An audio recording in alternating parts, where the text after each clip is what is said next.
time. Videos are rising, YouTube is victimized, live it in with no surprise, uploading in the speed of time.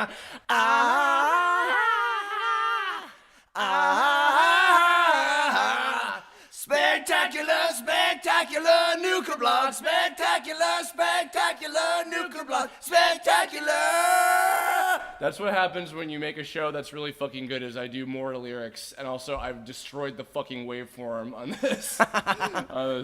Welcome everybody. As I've already basically implied in the last two. You were very subtle. Yeah, and did you hear it already? Yeah. Oh, okay. Well, I heard the first 30 minutes, and then I got really bored. Oh, good. Yeah. Just kidding. I ran out of time. Oh, well. So, yeah, busy working, dipshit. Sorry. So as I've been implying for now 2 Spider-Man Kirblogs in a row, I've extended Spider Week to be further in our merry month of Mayerville, and as I've been saying, I'm joined by Ben Hemendiskin of Spectacular Spider-Man voiceover fame. That's me. I did that show. Did you? I did. Did you? Yeah, that was a long time ago. Oh, God. It was actually like almost a decade ago. Jesus Christ. Which is absolutely insane to me. Yeah. So for those of you who maybe haven't been fully keeping up with everything, and if so, that's fine, but I'll have links to all the shit. I talked to Xander for like an hour and a half about Spider-Man in general, and then I talked about my opinions on the wonderful live-action movies, some of which are not. But I just recently, basically right after the month started, I was like, okay, you know what? It's time. I've been meaning to watch this show. I think since I fucking moved here, I've been telling you, like, I need to marathon Spectacular Spider-Man. Mm-hmm. I know it's great. I saw an episode, I can't remember which one, in like a Skype call, like group chat with like Mac and some other folks a long time ago, and I really liked it. And I saw the first episode like a few years ago, and I thought I'm gonna do it now. I'm gonna marathon it now. I saw the first episode with Vulture, and I liked it a lot back then. And then we watched a Venom episode, I think at Xander's place. Yes, that's right, we did. Yeah, I think that might have been like the first Venom one, even, possibly. And so I remembered it, but not enough to where it wasn't still surprising to me when I watched it later. So I've been meaning to watch the show for ages, and I finally made the time for it. And before I knew it, I was just like, I can't stop watching episodes of this shit. Please, someone help me. And I knew what was gonna happen is I was gonna get up to the last episode, and then I was gonna be real sad, and then I was, because it stopped. But we're not gonna get to that yet. I want to go back to the beginning. Okay. So actually, Ben, I'm curious. First of all, because first of all, and second of all, and second of all, third of all, you have been voicing characters in Spider-Man things prior to that. In fact, you have been Spider-Man himself. Oh, I mean, in a video game or two, in a Lego movie or two. You know? Yeah. I've been doing like just sort of. I feel like I kind of been hovering around the character for a while now. You seem to be like the backup Spidey. Yeah, like if Drake Bell can't make it, and they're like, all right, just get. Or not even that, because I think like wasn't before Ultimate happened. I feel like you played him in something. Oh yeah, it was what was it? Gosh. There was a video game. It was the video game. I think it was it Marvel Ultimate Alliance? That's right. 2, Marvel Ultimate Alliance 2. Right. And I was Spider-Man in that, and I've been like versions of him, like Spider-Ham. I've been Blood Spider, and I think something else. Well, also I think you did him in one of the Lego movies recently. I did. That was literally one of those times where they were actually like, Drake can't make it. He's like out of town. We wanted his version, so like, can you just kind of come in and just sort of do a Drake Bell impression, more or less? Diet Bell. Diet Bell. Yes, and Spider-Ham I know from the Ultimate series. Excuse me. Is the one you're known for now, but yeah, you got to be fucking Eddie Brock. I got to be my absolute favorite Marvel character of all time. Is your favorite comic book character of all time? Yeah. Wow. Oh, even more than Batman. Oh yeah. Here's the thing. I like Batman, but like I've always been more attracted to the villains, not sexually, but you know what I mean. But just more sexually. Damn it! I don't want them to know, Curb. Erase this shit. But yeah, no. Yeah, I've always liked the villains. Just they're more interesting as characters. You know, the hero is typically like a pretty reasonably good person with like a normal mental, state. But villains tend to be just, messed up and crazy, and I find that far more interesting. So Venom, he was always the character that I was like, oh man, if I could have any powers, it would be like some weird living thing on me that I could just turn into anything. Really? Yes. When I was a kid, I made my own. Oh, I thought you were being facetious. You're actually. Really? I was Wow. serious. Yeah. Okay. All right. And I was like, when I was a kid, I made up my own version of him, who was like a superhero, who was green because green's my favorite color. And that was like kids play on the playground. Well, I'm this. Like, well, I'm this. This is my own guy, and I'm him. And I made my own OC.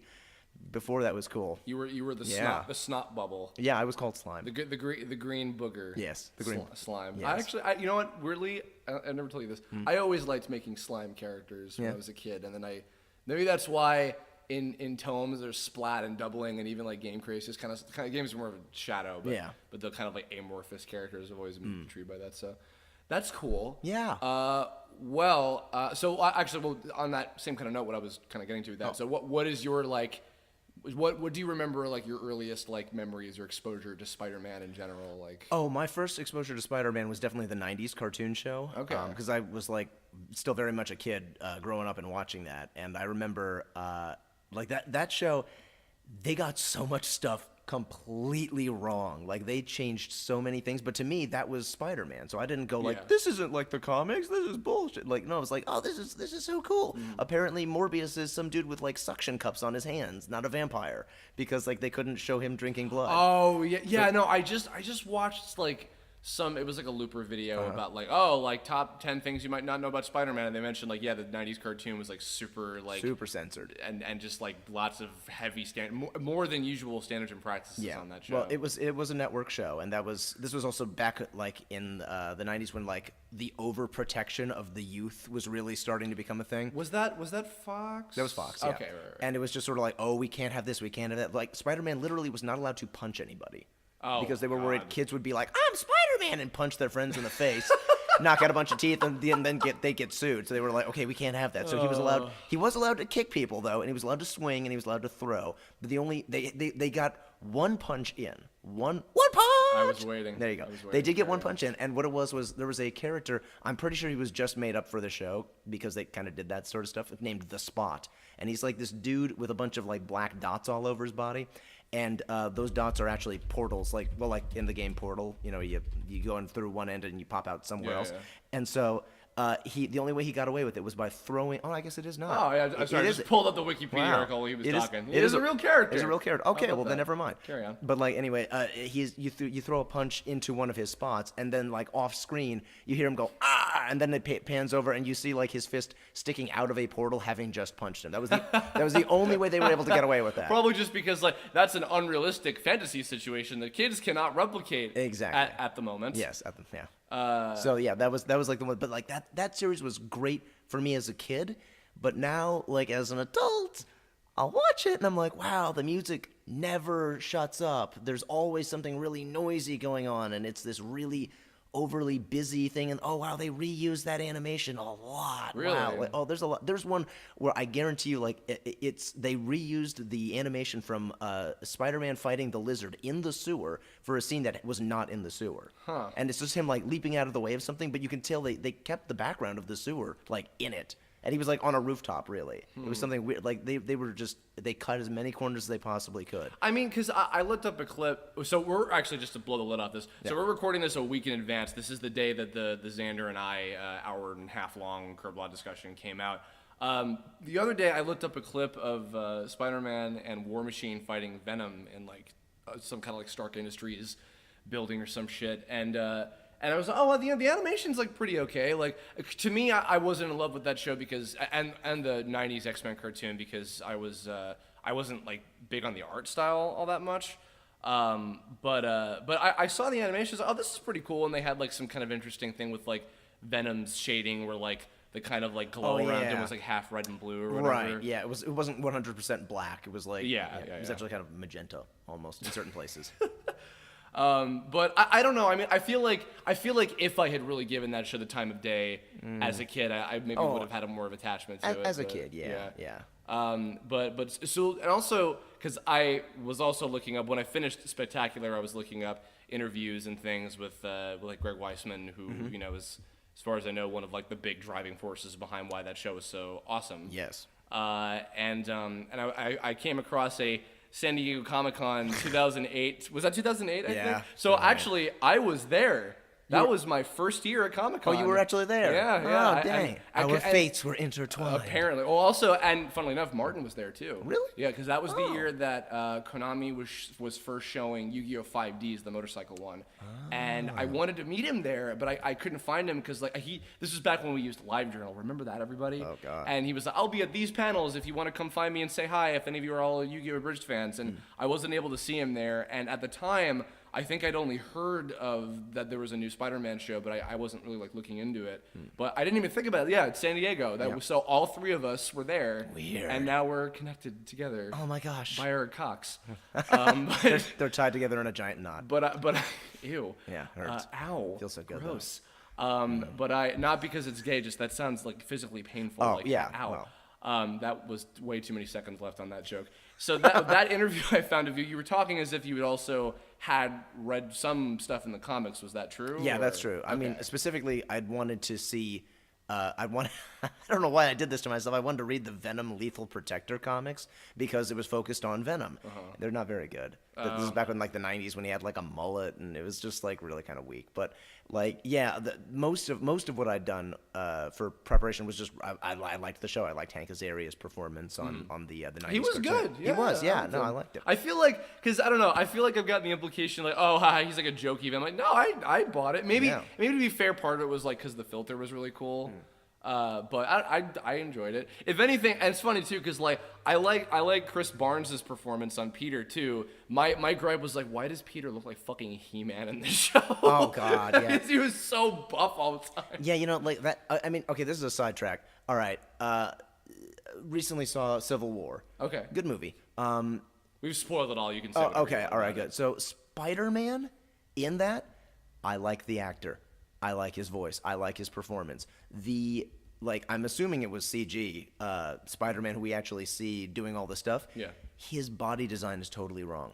They should have gone with something that looked younger because he looks way too yoked to me. I was looking at it, I was like, no, I believe that. I hear his voice coming out of that. I'm like, no, I don't buy that. He looks like he looks like a 35-year-old dude with this little, hey guys, it's me, I'm Spider-Man voice coming out. I'm like, no. If you're going to go with him being a kid and Aunt May being that young, he should have just a much leaner physique. Because, I mean, that's one thing I really liked about Spectacular is that it takes place in high school. It's the origin of Spider-Man, and he looks like a kid. Yeah. He really does. You go, yeah, I can buy that being under Peter Parker's clothing. Oh, sure. I'm skipping ahead. I mean, in terms of other driving forces, I absolutely adore Cheeks, Sean Galloway's character designs on that show. I mean, I love his art in general, but particularly on that show, they're so.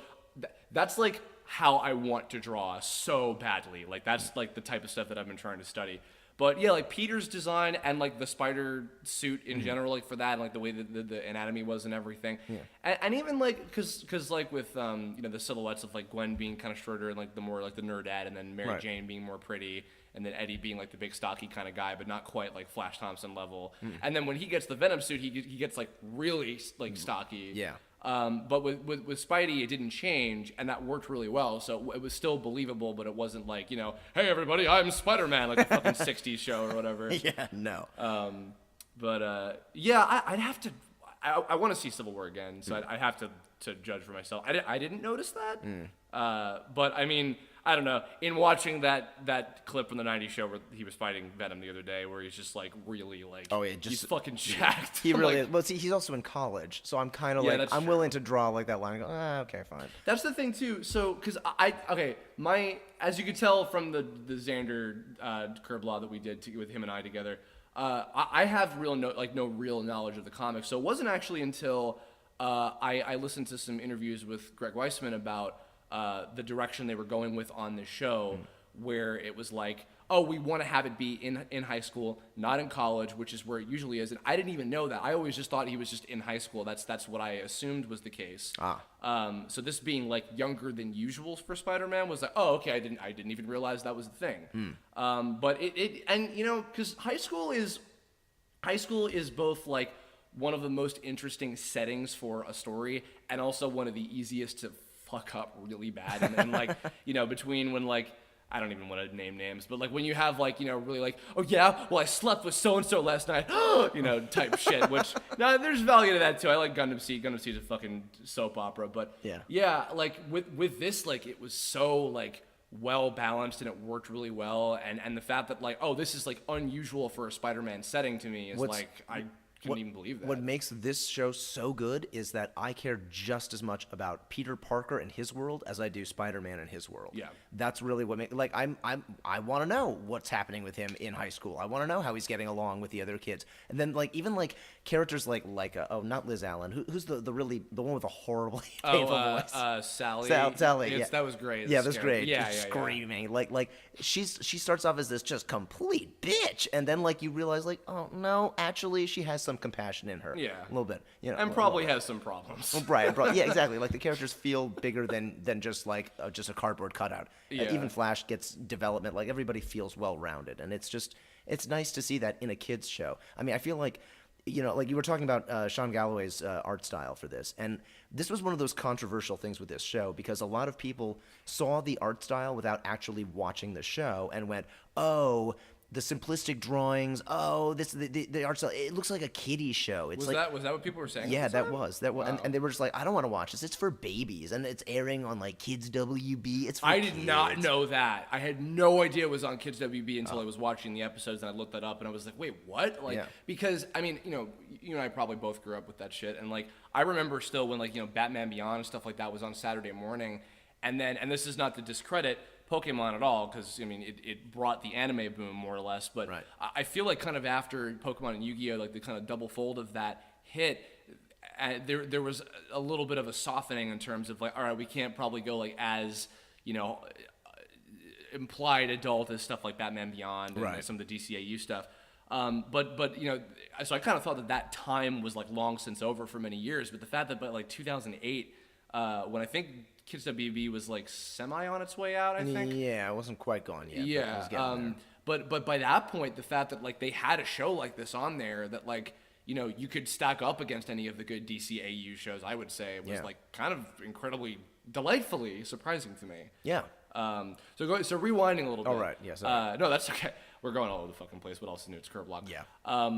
So okay. So you were already into it. You had done some Spider-Man stuff. I think. Have you played any other characters in like Marvel stuff before up to that point, or was Spidey and Ultimate Alliance the first time? I think that might have been the first time. Okay. Yeah. What even? I'm gonna look up what year that was. I don't even know. But do you remember? Like when you first got the audition for Spectacular, like what like the whole process that was? Yeah, Spectacular was weird because I'd auditioned for that like about a year before I re-auditioned for it. Like they were working on that for quite a while, and it must have gone through like several revisions because I had auditioned for Peter originally. Okay. And then I like never heard anything from it. And I was like, oh, I guess they hired somebody else. And then a year later, here's the exact same like show, and it's like, oh, okay. So I tried out for Spider-Man and I tried out for Venom.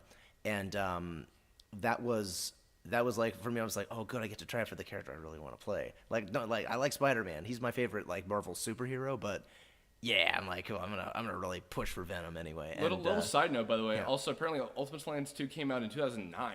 Oh. So maybe that was just like way before that or something. I don't know. It could be. I mean, you know, when you're making a video game, you never really know when it's going to come out. That's so true. Like when we were working on it. But you had done Peter once before you got the audition. I think so. Maybe going back a long time ago. It really is. I've done so much iconic shit. I just can't remember it all. I wish that were the truth, but no. Yeah, no. So.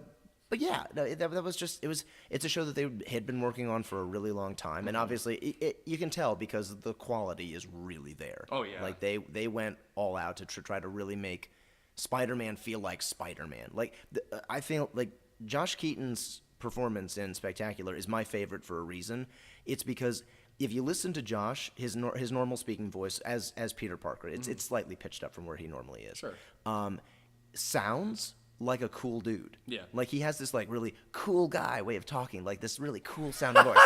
That's the best impression I could do of him. And anyway. That's actually really good. Anyway, but like he sounds like that, like this really cool dude, but the character is a nerd. And he pulls off like this nerdy enthusiasm, which makes you go, I believe this guy. Yeah. I believe that he is a nerdy kid in school who loves science. Yeah. But then when he puts on the costume and he starts quipping jokes and kicking all kinds of ass, you're like, he's also cool. I buy that. And that was like the one thing that I've always consistently had a problem with a lot of the other series was I either buy them as Peter Parker and not Spider-Man, or I buy them as Spider-Man and not Peter Parker.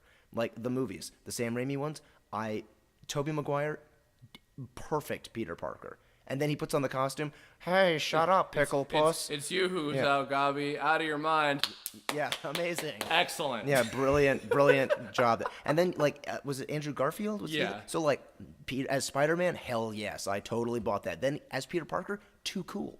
I was like, he gets women. He's like this like hot, sensitive guy. I'm like, no, I don't buy that. He's supposed to be a dork. It's funny, though, because to be fair, I swear to God, by the end of season 2, Peter had half the fucking school after his balls. Oh, yeah. Well, yeah. But, I mean, that was developed over a long period of time, to be fair. So, yeah. Well, when you got the part, I'm assuming just auditioned like anything else, right?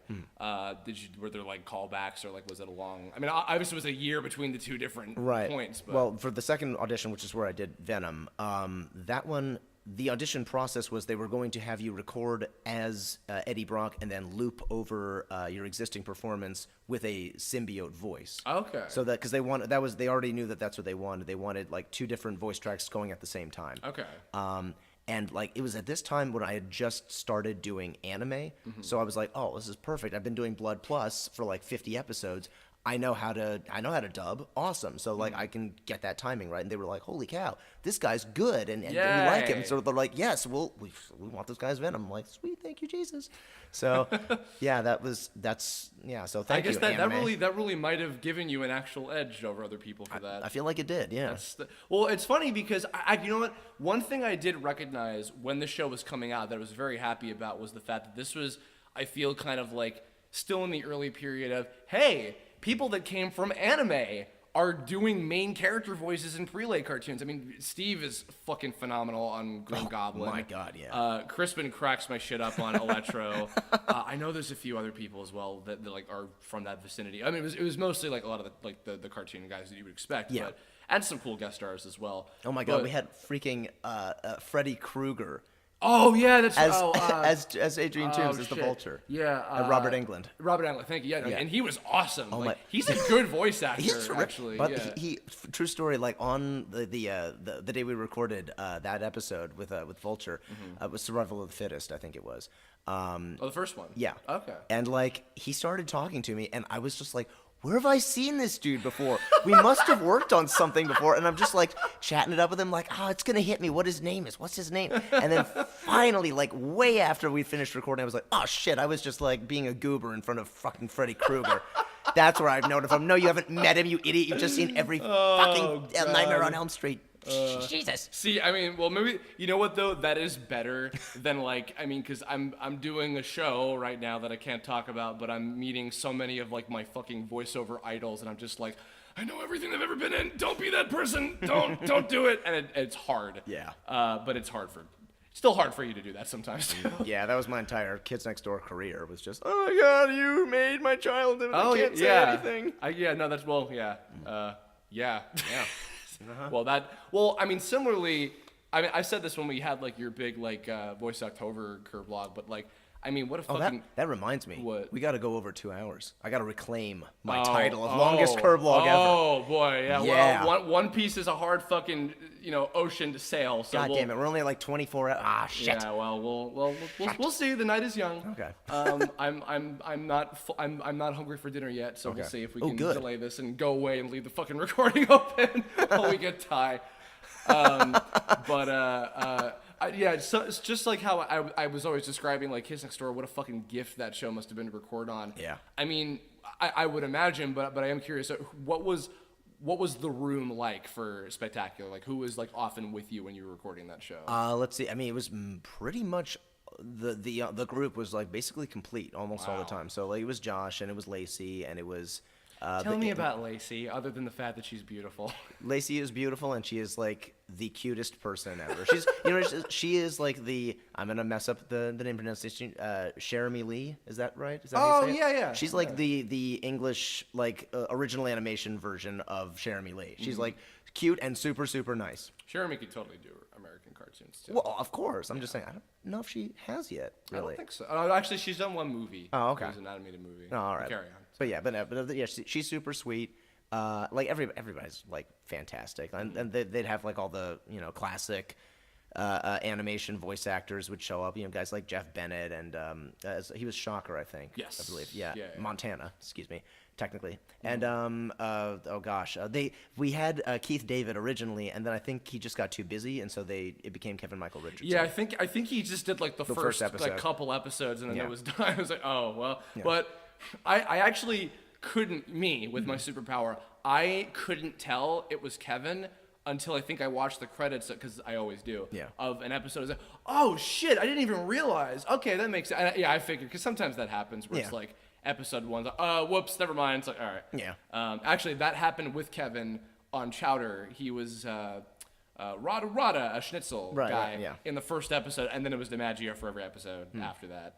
But yeah, what Phil Lamar was one of the guys. Yes, he was one of the enforcers. Yeah. And yeah, I think he was one of the classmates too. He was like the cool black guy. Oh, that's right. Yeah. No.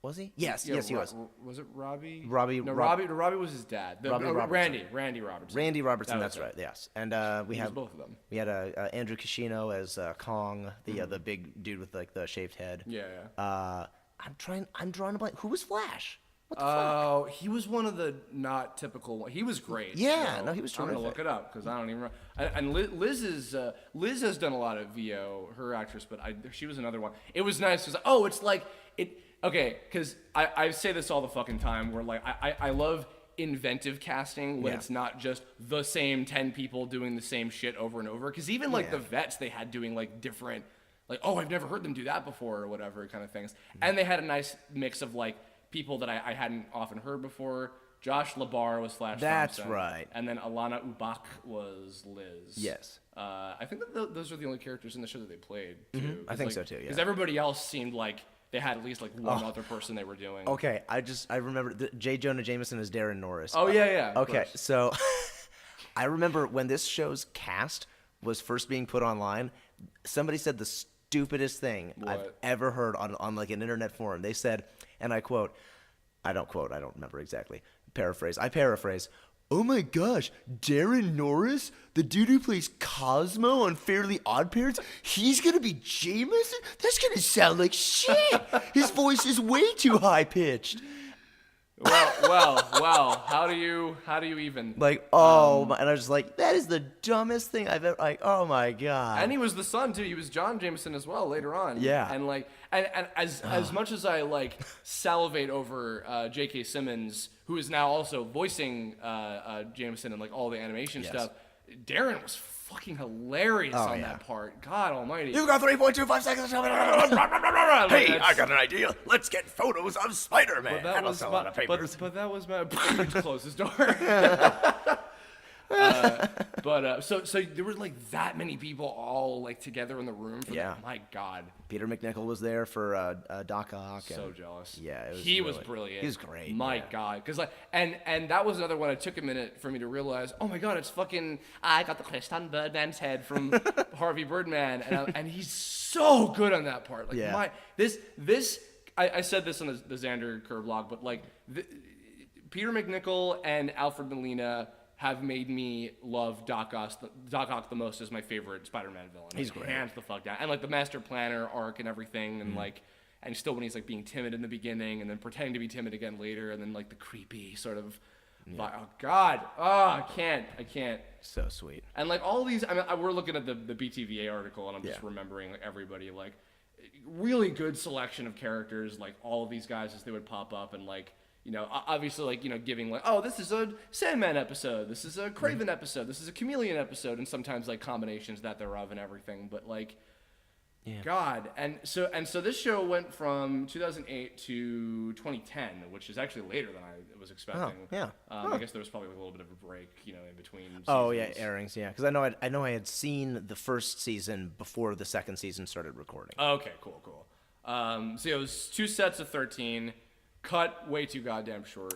Yeah, well, I mean that's the game. It's business. I mean the thing is, it was not cut short because like ratings were bad or anything like that. It was just simply Marvel changed hands. Disney bought it, and I believe it was produced by Sony, if I'm not mistaken. Yeah, that makes sense. Yeah. And so they were just like, okay, if we want to continue doing this, we're gonna have to pay a crap ton of money to Sony and get Culver Animation to make this show for us, and we're gonna have to pay for like all the new episodes too, or we just say screw it and just make our own series. Yeah, and I mean.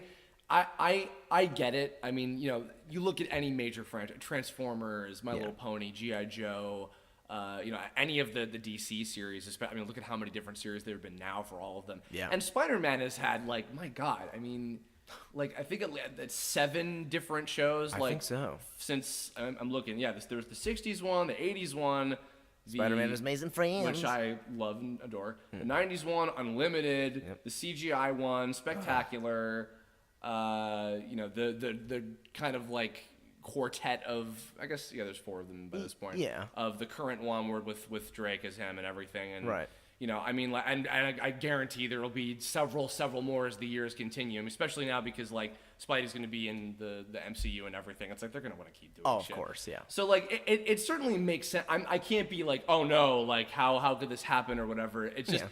It sucks, especially hearing later when I looked up a lot of Greg's interviews and he was talking about, like, the big master plan he had for, 5 seasons. There was going to be Hobgoblin and all sorts of, like... Carnage and all that. Yeah, it was going to be so sick. And I think he was actually going to, like... I believe there were going to be made-for-DVD, like, movies where it's, like, more in college with Peter. Yeah, that was the last thing I heard. There was an interview about... it's this podcast that I think doesn't exist anymore. They were just asking him like different things about the characters, and they were talking about apparently, and this is so funny to me, knowing what I know about the series now, is apparently while the show was airing, and maybe you saw some of this online too, every episode people thought this is the one where Gwen's gonna die. Yeah, this is the one where Gwen's gonna fucking die. Yep. And the intention was no, she was never gonna die in all 5 seasons that I would have done if possible.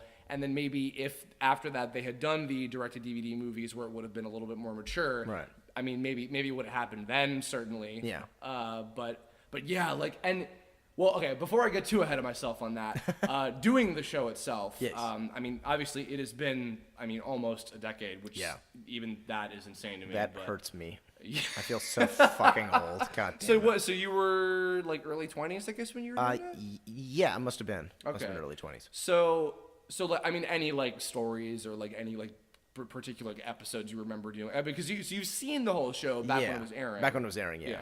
So like any particular kind of stuff like that like really stuck out to you that was like funny or cool or dramatic or anything like that? I mean, I always, every time somebody asks me that question, I'm like, I don't know. It's all in context. It was really funny, but if I tell you what it is now, it doesn't make any sense. But it was just sort of like, when you work on a show with really good writing, with really good directing, with really great actors, with just where everything is just top notch, the directing is good, the production value is high. It's like every episode is just an absolute joy to work on. So I mean, this is this show had so much good writing in it that when you're an actor and you see the words on the page and you go, oh, there is one way to say that is correct, and I know that because the writing is super fucking tight. Mm-hmm.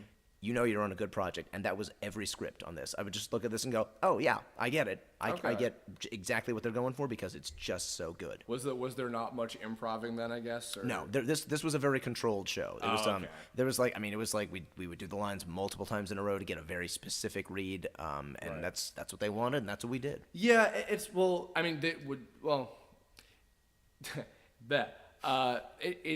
it's interesting to hear that because I think about that with, this is a little off topic, but it's still relevant because I look at a lot of Greg Weisman's stuff now. Young Justice is another show I definitely need a marathon. I've seen like a few episodes of that and I know it's good. Absolutely. Season 3, maybe it has a chance. Netflix. It has a chance. Watch it on Netflix legally, please, for the love of God. Yes. But sorry. The thing about this show is I'm actually not surprised to hear that because. And I do like to leave a little bit of room open for improv if possible. When you have like a lot of big companies overseeing and you want everything to be as tight as possible, I totally get that. That's not necessarily a bad thing at all. And certain shows like the wackier comedy, like Saturday morning type stuff, lend themselves better to improv, I think. Or if like it's a board-driven show and there's like not as much actually written there or whatever. But yeah, I think like everything being very specific so that it all fits together as perfectly as possible because like there's a lot of subtlety to this show. There's a lot of like very like minor things that like, oh, I caught that and then it comes back later, like 5 episodes later, or sometimes a fucking season later, like the Green Goblin shit, which I was like, oh, okay, wow, I didn't know that was gonna happen. Holy crap! Which I won't even spoil. I want to spoil everything just in case like you guys haven't seen the show before, but because please do buy the DVD. It's probably not that expensive. No. It's 26 episodes for fuck's sake. I'll even have a link to the Amazon, whatever. I see this and I look at like how, like, I don't even know how to. It's just very tight knit. Like everything that happens in like every single episode had like a purpose to it, and it all tied into something that would happen later, or just like even if it was like just to that specific episode. Sure, and not only that, but not just plot lines, but also just like character development. Yeah. Like, I mean, one of the things that I'd always felt about for my character Eddie Brock in the comics and also in the '90s show was that he's just sort of this angry dude, and like he was just kind of like this guy who doesn't really have a real connection with Peter Parker. Yeah. But in this, it's like, okay, they kind of took parts of the ultimate version of Eddie Brock Jr. And brought him into this, where it's like, okay, they knew each other as kids, they have history, their parents died in a plane crash together, so it's like they have this bond. But as the episodes go on, you start seeing little teeny tiny hints that something isn't right with Eddie. Oh yeah. Something's just mentally not right. Like in the Lizard episode. He's the one who goes, you know what you need? You need some bait. I'll be your bait. Like that's like something that somebody who's kind of like messed up would do. I mean, most people would be like, yeah, I'll help, but let me call the police. Like, I just want to get the hell out of here. This is dangerous. Yeah. So you see like little tiny things, and then it becomes more and more where you're watching him judging everything about Peter, and then you realize the symbiote, when it tells him who Peter Parker is, it's not giving him all the information. So there's like a lot of they made the characters complicated by stretching everything out over the course of all these different episodes to really build and make them all feel really important and unique. Well, especially going off, because I just looked up the date. I'm wikiing while he's talking. Yeah. Spider-Man 3 came out in 2007, like just before this show was finally released. And I mean, I don't even know if necessarily like there was really any like looking into that. I mean, maybe I have no idea, but like with Spider-Man 3. Excuse me. Again, my very limited knowledge of the comics, I knew that Eddie Brock Jr. and Eddie Brock were different, distinctly different characters. Yeah. And I always assumed when Spider-Man 3 was made, they picked Jr. because they wanted like the young, hot, like anti-Peter Parker, antithesis to Spider-Man type character in Venom. And, we got the skinny 10 minutes of that version of Venom in the movie at the fucking end. And it's like, all right, cool, bye, whatever. Yeah. But when this show came out, and I remember seeing the first episode, and I remember seeing, or no, actually, not even before I saw the first episode, when I saw the character designs, like somewhere like floating around online, and I saw that Eddie Brock was also younger and closer to Peter's age. I think he's 2 years ahead of him, right? I think so, yeah. Well, he's a freshman in college when Peter's like a junior in high school. Yeah, okay, so 2 years ahead of him. Yeah. And I saw that, and just from the first episode, I was like, I immediately love this idea so much more than just him being some asshole. Yeah, some guy with a camera who's like, I hate you, Spider-Man. Yeah, and granted, even like I'm sure like regular Eddie Brock, as he was in the comics, and even like maybe in the '90s show, had like an intriguing story to him too that was different. But seeing this, where it's like, okay, yeah, as you said, a person who has a personal connection with Peter that makes sense, and the resentment, and that like maybe he even like kind of projects some of the guilt and the blame of like the fact that their parents are both dead. Yeah. You know, and or rather even the fact that he has Aunt May and he had Uncle Ben. Right. And You he had had your Aunt May and Uncle Ben to protect you, but we had nothing. Yeah. So yeah, it's exactly. It's like I was growing up with nothing, and I watched you have everything, and I've always fucking hated you for it. It was that kind of like, you know. And that's and that's real. That's real. It's fucked up, and it's so real. And like and I was joke tweeting about this, but not even, it wasn't even a joke, because I meant it, for fuck's sake. Is the episode Intervention, I believe. Yeah, it's the second to last episode of the season. It's right before the big Venom showdown, which now that I'm looking at it, because I just binge watched the whole thing, the season finale is Peter versus Venom, and it's like, oh shit, okay, well, wow. But yeah, I mean, like, I look at the Intervention episode, and I'm like, wow, this is all of the major shit about Spider-Man 1, 2, and 3, the Raimi trilogy, in a 22-minute animated episode, better. Like, just, it's like, it's the origin story of how he got the power, and Uncle Ben dies, and like with the big legendary scene from the comics where he's in the church and there's the bells that he smacks and gets the thing off of him, and then I mean obviously there's the different version with the lab and everything, which is how he gets the symbiote, but like, and then like that full circle, it's like fucking perfect. It's such a good episode, and I highly recommend it. If you guys haven't seen any, that's the one. Like, I would highly recommend more than anything is that episode, Intervention. It's number 12, I think. It's so fucking good. And then like following up the rest of Eddie's development from the rest of the show, where he's just like disturbing as shit. It's like it broke my fucking heart, because like in the beginning of the show, even with the stuff you were talking about too, where he's like kind of nuts, like he's a good guy. Yeah. Like, you give a shit about him just like you do with all the other like normal like non-super characters. And then when like, you know, bad shit happens, you know, actually even before that, when, you know, Doug Walker often talks about the misunderstanding trope in storytelling, and how fucking annoying it can be sometimes. It's like, it's gonna get resolved eventually. With Peter, like, his life is the misunderstanding trope done well, and that he's like, I'm doing this, you as the audience know it's for the right reasons, and you sympathize also with why his friends are pissed off that he's such a flake all the time, and why he screws people over, and he's being, what are you being selfish going off and taking these pictures for instead of taking care of so-and-so or whatever, you know, whether it's May or Gwen or Eddie or anybody. And you sympathize. It's like, oh God. Well, like with the Lizard episode, like he goes off to take pictures of the Lizard, and they're like, hey, you know, Kirk Connors, you know, your employer, a guy who you supposedly consider a friend, he needed your help. And what are you doing? You're using his illness? Episode 2, when you think, oh, they're going to be at the lab all the time, and goofing around. No, episode 2, that's done. No, trust issues, it's over. It's like, wow. Jesus. Also, I want to give a highlight. Dee Baker on Kirk Connors and Kath Soucie on Martha Connors.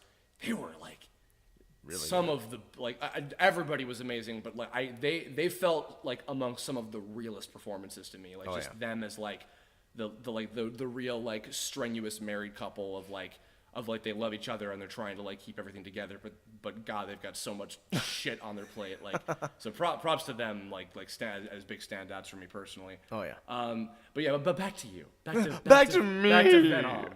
Back to Venom, which is what I'm drawing for the cover of this. Oh, that's right. Yeah. I like and because I called you up when I was like partway through watching it. First of all, I'm gonna out myself. Oh God. The first time I called you about watching the show is like, all right, I'm gonna sound like such a pig, but I don't give a shit because it's your show. It's so true. I don't often hear voices and think like, oh man, that's hot. But my God, the twofold strike of Vanessa Marshall as Mary Jane Watson, followed by Tricia Helfer as Black Cat, I was like, I need to go to the bathroom. Wow, they were good. Yeah. Wow. The second time I called you was when after you were done. Yes. Yes, after that. Sorry, guys. I was like, man, Eddie's a dick now. What happened? I was sad because suddenly he's like, you know, like, oh yeah, bro, like I'm gonna really make you pay for all the shit that you've put me through. And I'm just like, no, Eddie, no, it's not like that, man. I was like upset before I was upset about the show being over forever, and again, it's like all throughout that, like he was so well utilized as like the biggest like antithesis, good English, to Peter throughout the whole course of the show in so many different ways that like he was always one of the most interesting characters, like as Eddie and Venom. And the symbiote too. Symbiote was cool. Yeah, because also you and Josh both got to at different points perform the symbiotes, like like the echoes of the voice of the symbiote within that person's head. So for the recording process too, excuse me, I think that you also did tell me about this in the. I have the hip ups. Sorry. in the voice October Kirblog we did, but so what was the way that you did the two different voices more or less? It changed a little bit between seasons. So for the first one, what they told me was that they were going to use the symbiote voice, which was going to be like this crazy different combination of voices from me, and then an Eddie Brock track to go along with it, and they were going to play them at the same time. And I was like, oh, okay, cool. So I put on a bunch of effort into the symbiote voice track, making it sound as good as I possibly could. And for the Eddie Brock track, that was what I was recording along. I was dubbing myself as Eddie Brock, and I basically just sort of did this kind of thing. Oh, okay. It matched the pace, but it was almost zombie, because I was under the impression that it was going to be like you hear this weird voice, but you can still kind of hear Eddie in the background, just to suggest that like, oh, maybe this is the monster taking over, but they flip-flopped it. It was more Eddie at the forefront and the symbiote behind it. So you hear this performance, and suddenly it sounds like I forgot how to act. and as I was watching, I was like, oh, that's how it was being mixed. Oh, crap. So for the second season, I was like, okay, yeah, I'll do the symbiote voice, but I'm going to really put a lot more acting effort into the Eddie Brock performance to make sure that it doesn't feel... Right. Yeah. And that's oversight. And plus, I think that was just the one episode at the end of the season anyway. Yeah. Because also when I heard it, I think when we watched the episode, what I assumed was it's just because he's like so fucking stupefied and he's like letting, the symbiote more so take the wheel than he's controlling himself. Yeah. At least like when he's Venom. Not so much when he's out of Venom and he's addicted to the symbiote, because then that's still just Eddie. But when it's Venom and it's the two of them together, I thought it was more so the symbiote is, at the wheel and Eddie's just like, so that's what I interpreted as, and not so much like, I am not acting. Hello, yes, Peter Parker. But no, definitely, I think like by the later point, and also I think that they might have mixed it a little bit differently later on. Yeah, they might have fucked around with it later. But yeah, no, I mean, and even hell, like the episode where he flat out reveals to all of the city that Peter Parker is Spider-Man, and the fact that he's able to come back from that, it's like. You'd think that that'd be like an end game, like really like way down the line kind of story. Yeah. But the fact that they did that already and like, and I would have maybe even expected if they had gone further, I'm depressing myself just by saying that, that maybe that would have been like, wait a minute, but I do remember the rumors about blah, blah, blah, like of other people, like maybe like some kind of stalker character or whatever.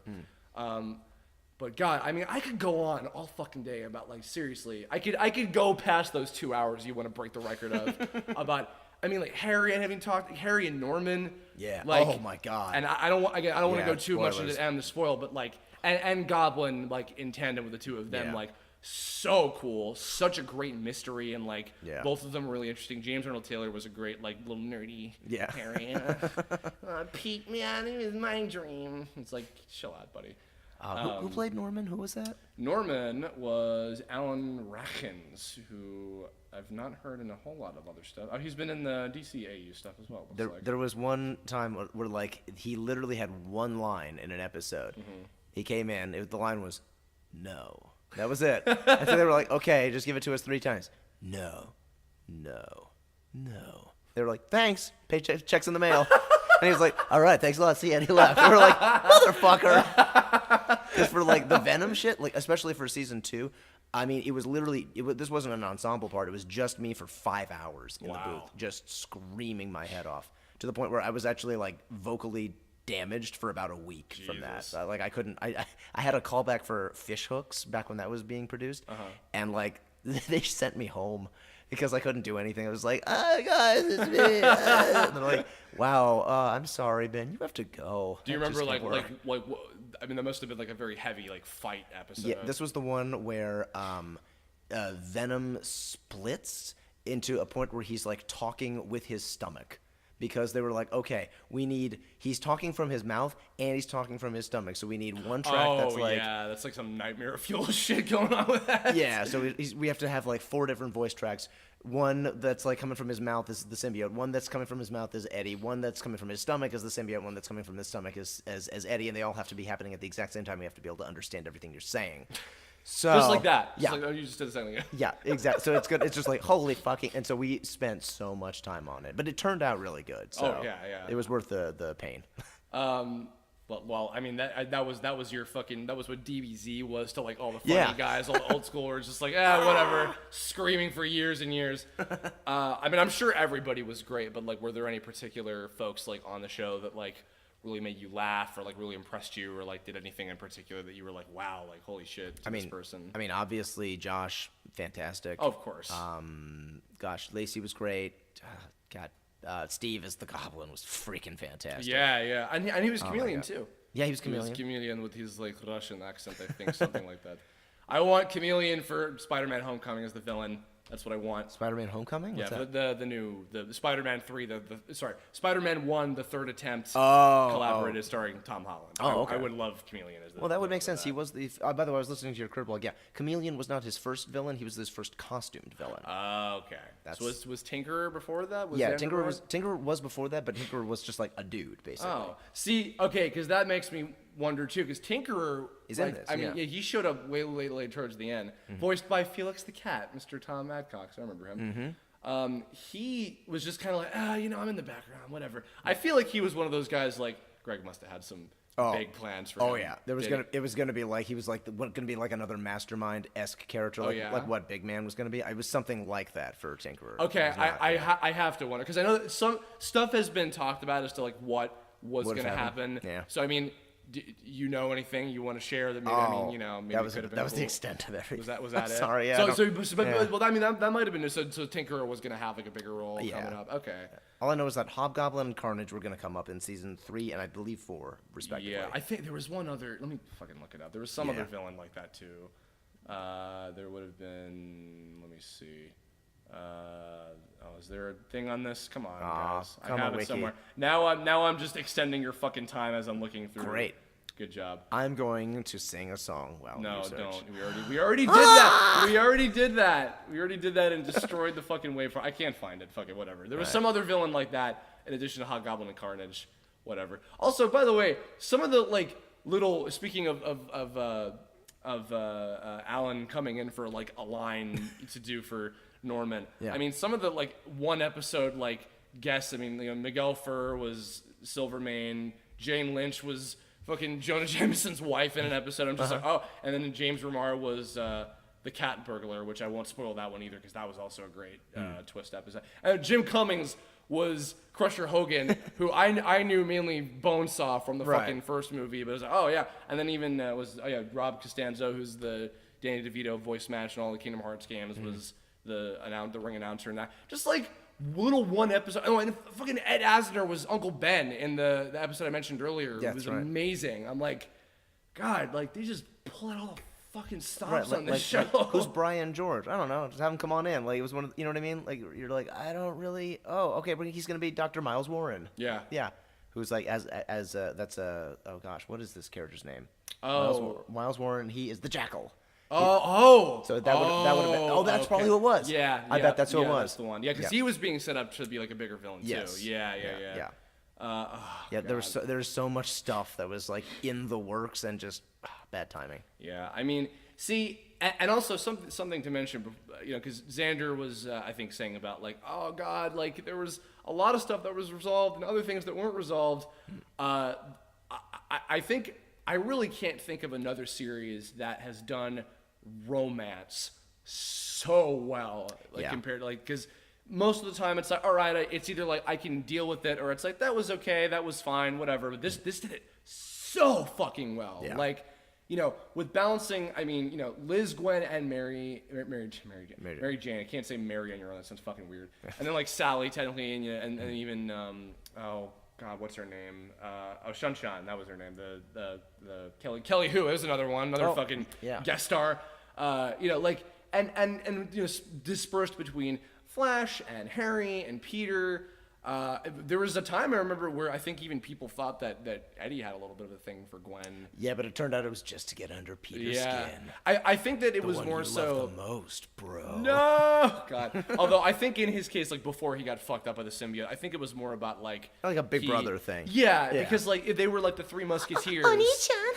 Gross. I mean, like the three of them is like the science trio, and like hanging out and shit. It's like, oh, that's why like I was sad because that first episode in the lab, it's like, I get it immediately. Yeah. And then even episode 2 where it's like, and now it's broken, and then like I think the episode after that was just like, don't get all. Oh no, my favorite episode 3, I think it was, where Spider-Man's calling Eddie. Sorry, Peter is calling Eddie. Yeah. And he's like, I'm upset, but I get it. It's whatever. Just back off for a bit. He's like, don't get all emo on me, Pete. And I'm just like, I love you. Thank you for that. And that probably wasn't even, it was just coincidental. That was, yeah. But I love that. It was so perfectly timed after 3 happened. But yeah, just, oh God. I could go on forever. No, I bet, yeah, I guess I still don't want to spoil everything, but I will say the way that the romance for Peter went by the end of the show, where it was like, okay, ouch, my feelings, but yes, this is what we need. And then the ending, I'm like, shit, no, oh, God damn it, that's the last episode, no, don't do this. So, if anything, that might be the biggest, like kick in the ass. It's like, no, that's the end of the show, everybody. It's like, no, that's not, no, you can't. Yeah. No, I'll pretend it ended earlier when something nicer happened. Oh, God, I can't. I can't even. God, what else is there even to say? I mean, it was a good show. It ran its course. I wish it had longer. I wish it had more seasons, more episodes. Do you oft see any of your former castmates or crewmates or anybody? I mean, do you see Greg or Josh much these days? Yeah. I mean, it's usually in passing because we all kind of work in the same studios, so it's that sort of like, oh, hey, what are you doing here? I'm doing this other thing. Oh, that's neat. Okay, cool. Was Greg always like there, like when you guys were doing this show? Okay, I figured because also he did what's his name, Donald Mencken at one point. That's right. Yeah. So I mean, I imagine like he must have like gotten pretty cool with you guys by the end of the show. Yeah, Greg's he's a badass dude. He's really there's a reason why like Gargoyles is great, and this show is great, and Young Justice is great, and the central theme behind all three of them is like it's Greg and it's his team of like really talented fucking people. I'm trying to remember what show he's working on right now. It's, of course, Star Wars Rebels. Yeah, Rebels. Which he's like exec producing on, which is because I hear that show's amazing too. Yep. Yeah, I mean, Josh, I met briefly with you, and I got to tell him how much I loved his Spidey as well, which was nice. He's a good guy. He's a daddy now. He is a daddy. Yeah, no, I mean, God, I can't even imagine, like, I mean, I don't know anybody else who, like, worked on the show, like, in terms of the animation staff, but I imagine, like, this must have been also a joy in that regard too, not just recording, like to have it just be.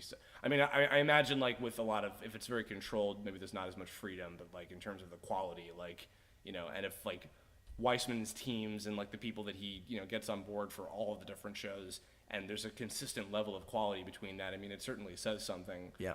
I'm upset. That's really all there is to say. I mean, damn it, that's like God. I mean, I don't want to end Spider-Man week on a sour note. No, so I'm sorry, we only managed to go for an hour this far. Dude, I dare you to just like leave this on while we go get Thai food. Totally. Just do that. We'll see how many people are actually still listening. Like, no, maybe there's gonna be something funny at the end, and it just never is. Oh shit! I almost gave an Undertale spoiler. You need to play that game. Oh, okay. Yeah, it'll be like you just leave it open for like hours and see what happens, and maybe something will happen, but nothing ever happens. Oh God. God. I mean, well, you know what? Well, I'll say this as kind of a wrap up to Spider-Man week as this this big chunk of something positive. Because Spider-Man and X-Men are the two that are taking like the longer amount of time within this full month of me covering this entire company's mythos of great characters and stuff. Spider-Man, you know what? Actually, no, I don't remember what I wanted to say. Spider-Man is actually, like the franchise of Spider-Man, not just the character, is actually a lot bigger of an influence than I often think when it comes to a lot of my own work, and particularly for Balancing Act, which is like, not to make this like the me show or whatever, but like that's like the superhero story that I really, really want to tell. God forbid you make the Kirblog the me show. Yeah, God forbid that. God, Yeah. who am I? Where is this a bus stop? Because where do I get off on my own show? All right, well, I'm leaving. This is Ben's deal now. Thank you. All right. So, welcome to Ben Blog, the thing that you really tuned in for. Yeah. He would never be able to hold that shit for more than 5 minutes. I'd be crying after like the 3-minute. Well, I don't know what to say. Well, Heather just comes over and hits the stop button for you. Yeah, thank you. And Rexy cries in the background with you. Yeah, the Spider-Man, like just the inherent material, like from the years upon years upon years of the comics, by Stan Lee and Jack Kirby and all those guys, and then culminated into something as good as this. Like this particular interpretation, like reminded me that, like, wow, you know what? There is something about this character, the villains that surrounds him, all of his friends and everything, and just this particular sect of the, Marvel universe, really, that is incredibly inspiring, and it has what it is that I love, that it's not just like a big mythos and like, cool mysteries and like, lots of lore or whatever. It's about human problems. Yeah. And especially like, you answering the fantastic and spectacular and amazing questions of when you're in a position like Peter and you have to deal with all of these things on your plate, when you have so much life shit that you can't always balance all the time, in some sort of act, perhaps. I get it. And seeing like for the 26 that we got, just how well managed that was, and like how, again, everything that happened was for a good reason and was interesting and intriguing and was impactful. And you know what? It shows us it can be done. You can have a kids show that is really, really good, that treats its audience intelligently. And you know what? I know in my heart of hearts, we're going to get something else like that soon. I feel like we're coming about like this sort of renaissance of like animation, where it's like, hey, you know what? We can do like cool stuff like this again. We can do stuff where it's a kids show, but there's something in it for everybody, for the adults who grew up with this stuff to like new kids who maybe have never heard of it. It's going to happen, and I feel like it. I Yeah, well, the other thing on the note of the Renaissance, I mean, look at how many good shows are on TV right now. Oh, God, yeah. Like, I can still remember, actually, I think at the time that same Comic-Con, that was like just before this era of like everybody being like, oh, there's so many shitty cartoons everywhere, and like everybody's trying to be the next SpongeBob or whatever, and nobody else can be SpongeBob. And then like Adventure Time, regular show hit at the same time, and now we have like Steven Universe, and we had Korra throughout all that, and Gravity Avatar, Falls, Gravity Falls, and we have all even some of the shows coming out like soon, that we can't talk about. Right, sorry. But like, yeah, I would agree. I would, and even just like superhero shows in general. Yeah. I mean, like, DC and Marvel and everybody, like, there's so much value to these characters, and like I think everybody realizes, like, no, you know what? People want something more. Like, there's so much good shit to get out of these, different sects of the Marvel universe and different sects of the DC universe, which you've gotten to play in a little bit as well. I mean, as sad as I am that I miss this, like, I mean, for one thing, I'm glad that Greg has been continuing to do great, stories in also big stuff like DC and Star Wars and shit like that. I mean, that's incredible for one thing. And also just like, Spider-Man, like even with the movie coming out with Homecoming, I think is going to be really cool. And like, he was awesome. And, the Awesome Spider-Man, that hasn't been done yet. Oh. That's the Saturday morning kitty version. The Awesome Spider-Man. Yeah, no, they're gonna make Spider-Ham his own cartoon show character. Please? No. Please. If it's done well. Just so you get all the work, and it'll be great. Well, no, that they'd hire some celebrity. Oh, shut your you mouth. know they would. Shut your dadgum mouth. They hired James Woods to be. hey, how's it going? Yeah, I'm Spider-Ham. That's where did you pull that one from? Like fucking Spider-Ham. I replaced James Woods replaced me in like this really, really god awful like movie that I did, and Will Remain Nameless. No, Will Remain. Oh yeah, it's gonna okay. I don't think it's ever even gonna come out. But yeah, and I was just like, you know what, good. Also like what? But also fine. You can have it. So now my ongoing gag with myself is like, oh, it's probably another thing James Woods is gonna get. God damn it. Or Max Middleman, considering he's just a ripoff of you anyway. God. Oh, that's right. Yes, that awful actor who I totally don't like. He says sarcastically. God almighty. Jesus. Max will never hear this. But Max, if you ever hear this, which you won't, I love you. Yeah, you're a good guy. He's a lovely guy. Yeah. I would touch his butt. Aw. Once. And never again. Oh, sorry. Do you have any final words to say about the Spoderman in general? Maybe not even just Spectacular. Spider-Man is a timeless character for a reason. He speaks to people because he is a nerd. He is what it is like to be into comics, into video games, into anime. He's that guy who is constantly being misunderstood, can't seem to get his shit together, but when he's actually faced with a real problem, he turns it all around and he saves the day. And you know what? If you started off as a nerd, you're probably going to grow up to be somebody pretty badass, because everybody I know who was a nerd turned out to be all right. And all of our friends. All of our friends. Except for Xander. He's a douchebag. Well, I mean... We can't. Yeah, but okay, all right. So minus Xander, everybody else. He grew up to be the Green Goblin and not a Spider-Man like the rest of us. That's not true. We love you. Did you see my Xander Goblin that I drew? I did. Yeah. He's. I'm the reason he couldn't be Venom. Yeah. Well, see, and he's almost, the way I drew him is almost as freaky as the way that I always draw you, where I have your eyes going off in different directions and with a big doof-ass smile. So I'm looking forward to drawing whatever Venom is going to look like. Cool. That's going to wrap us up. All right, we made it over an hour. That's not bad. That's respectable. Yeah, so I hope you all enjoyed the, I think, close to 3 hours of content for be grateful, you fucks. For Spider-Man week. The next one I'll be doing, I believe... Is it still going to be Mayorville?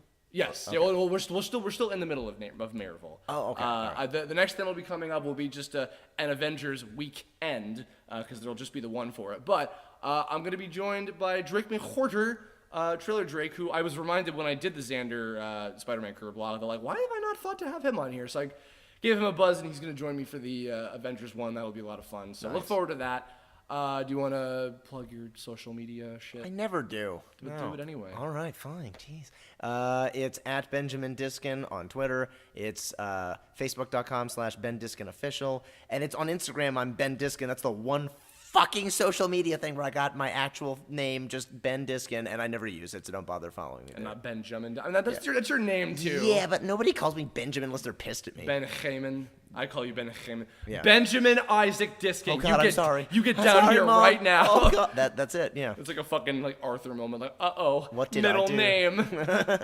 But yeah, follow me and listen to my stupid bullshit as I make terrible One Punch Man puns for no goddamn reason, because I like the show and I'm a dork. Any shows you can talk about that have come out, or anything that you're in? Seven Deadly Sins is on. Seven Deadly Sins is on Netflix. I'm Bon in that. JoJo's Bizarre Adventures. JoJo's Bizarre Adventure, singular, Ben, dumbass. That's I'm young Joseph Joestar in that. Ladybug. Ladybug, that's right. I'm Nino and Max in that. And you know what? I'll say this one because you didn't even. Lego Marvel Superheroes Avengers Reassembled, where you play Peter Parker. Yes, that was one of those. Drake filling in for Drake. Yep. And by the way, by the time this comes out, I've already made a big plug. I'm sorry. I need to mention, of course. Sure. Quincy from Sonic Boom: Rise of Lyric, dude, the absolute crown jewel. Dude, I so hope that he's in the sequel. Oh, please. My God. Please, God Almighty. Mobile Suit Gundam: The Origin. Oh yeah, we're both in that. Yes, with the third one coming out actually very soon after this will be posted. So, and there's actually a 13-minute preview of that. I think by the time this comes out, I'll have already made like a big plug and everything, because I wanted people to vote for it on the BTVA awards. Yeah. I don't know how long that those are going for, so they might be done by the time that this comes out. Well, actually, scroll up. I feel like it's like May something. Well, this will be coming out on the 17th. Yeah, so this will be just wrapped up. So hopefully you voted for Gundam: The Origin on the BTVA awards. And maybe you voted for me too. That would be cool. I would like that. I know I'm not gonna win, but wow, your Seven Deadly Sins character and your Blood Lad character look the fucking same. Yeah. Apparently your archetype is white-haired, spiky dudes. Why are you not Toshiro in Bleach? That's a good question. Yeah. Yeah. Because I wasn't. You weren't even doing anime. I wasn't doing anime yet. Fuck off. Sorry. Oh wait. Oh yeah. Xehanort too. Same. Oh yeah. There you go. Yeah. Heather King- thinks that Bond is basically like Xehanort's cousin. Dude, Kingdom Hearts 2.8. 2.8. Come on, come out already. Whenever we get, we've been saying this before, but hopefully whenever it comes out, we will be. We will be playing and streaming that. Stream the hopefully. crap out of that. And watch me say all kinds of stupid shit. Probably. Yeah. Has Spider-Ham been an ultimate as of late, or? I believe so. Yes. I know that the 4th season is currently airing. But I don't really remember. On that, I'm also Michael Morbius. I'm the vampire guy. Yes. And Scar of Hulk and the Agents of Smash. Oh yeah. He's fun. He's fun to play. And so yeah, that's look for those things, for they are fun. Yeah. Yeah. This is why I don't have a blog. Because you don't know how to plug yourself. Shit, no. Because you're too humble to plug yourself. So it's okay. I'll do it for you as I stick the plug up your asshole. So that's gonna do it. I hope you all enjoyed this spider period of time during the month of Marvel. Spider period. That's what Spider-Gwen has to deal with. It's there it is. You did it. There's a disgusting joke for you. Yeah. Is that better or worse than my fawning over Vanessa and Trisha? You didn't actually talk about jizzing your pants. Gross. Yeah. So Gross. no, I went for the full bloody Good tampon. Job, so yeah. Good job. Yeah. In the comments below, if you have seen Spectacular Spider-Man, you're such a fucking idiot. I know. Leave your thoughts about it. Any particular favorite episodes. Those versions of the characters that you really like. Ben is sitting like fucking Spider-Man right now on my stool next to me, and it's making me very hot and bothered. And if you've not seen the show yet, please pick it up. I will have a link to where you can buy it somewhere on like Amazon or some shit, because you need to put that in your eye holes. The DVD case, not the show itself. Yes, good. And that's it. So look forward to Avengers Weekend with the Drake Recorder next time. Then we'll be talking about all the other characters that I don't have enough material to fill one Kirblog with. So that'll be fun. Really, we didn't have enough material to fill this one. We stretched the shit out of this. No, that was pretty good. Really, it could have been like 5 minutes, which is like Spectacular Spider-Man is good. Yeah, the end. Bye the DVD. See ya. It ended too soon. Kirblog out. Kirblog out. Bye. Bye.